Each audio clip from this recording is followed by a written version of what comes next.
here's kind of a final question then. Maybe you can help us with this, because I think this is really important. So I personally am probably more optimistic about the future of information, simply because of what you just said. The American way is to find a way. I think a lot of people are upset, and a lot of people are also smart. I think a lot of very intelligent people have just allowed, the Silicon Valley and others who have control to have control, assuming that they'd never do anything to harm us. Now they've done something to harm us. I think the future is, we'll figure out a way. I don't know what that looks like. I have no idea, but I think we'll figure out a way.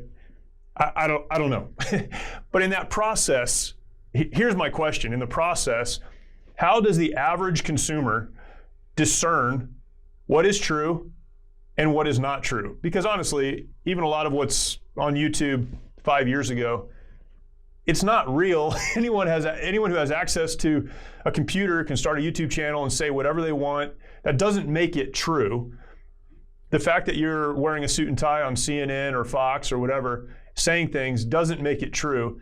How does someone who just wants the truth, I just want to know what's right, what's happening, what's going on, how do they discern that? How do they figure that out in an information age that is in such flux with such an uncertain future? Yeah, I can say definitely not by reading fact checks at the bottom of Facebook posts. I think there's a certain portion of people, and not obviously your audience, because if they were these people, they wouldn't be watching the show, that are just kind of unfortunately stupid, and they're not going to know things, and they're going to see an article that's like razor blades being shipped out inside of Dasani water bottles on Facebook, and be like, oh my gosh, you can't buy Dasani water, it's just razors. And you're like, dude, I think I just had that forwarded to me, actually, that exact story. Yeah, exactly. You're like, dude, that's how, okay, those people exist and we love them. And sure, when they get a little buzzed, they tell some good stories. But, the person watching this show is not dumb. They obviously seek out information. And so it's like, well, how do we know what's true?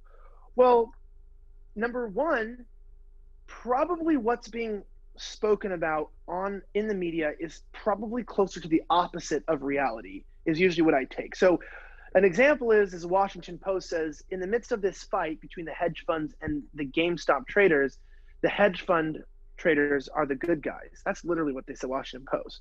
So you go, okay, Washington Post is saying these are the good people. I'm just going to probably start by assuming that they're not. Right. And investigating what they're saying. Now, I also want to say that it's also important too to not just consume, secondly, the mainstream outlets. Like, sure, we are not subjugated to just following Washington Post, because if you swipe left on your iPhone, it's curated into Apple News, or on your Android in the news app because Google decided it's going to be there. Like, you have to, number two, in any situation where there could be subjective reasoning, you've always got to look, it's like stupid to say this, but you've got to look at multiple sources. Yeah. And I follow a lot of lefty pages, like alternative lefty pages. And this is where I piss off like real hardcore right-wing people, because I have more in common with the radical left than I do with a lot of Republicans. And I mean this because it's like when you look at people, if you can get out of your party nobility, like, oh, Republicans versus Democrats, right, and realize that right, it's actually a fight between the populists and, these are globalists. At least yep, that's, maybe that's not conspiratorial to some of your viewers, but that's what I believe. And it's not a conspiracy, it's reality.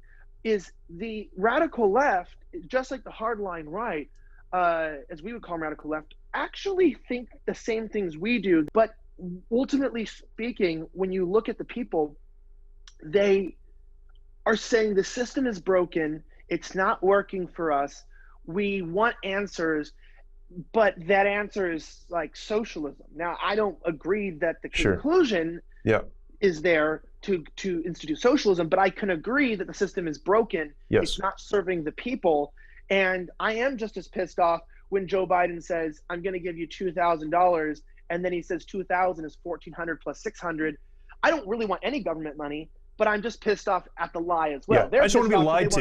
Yeah, I don't want to be lied to. Yeah, exactly. Yeah. They want free money. I'm just pissed the government is lying to the people again, right? I'm going, okay, when are you going to tell the truth? Yeah. So when I tell people follow people on all spectrums, a lot of times, because the left isn't as censored as the right, if you follow sources that disagree with you, you often find the same challenges to that information that you should be challenging.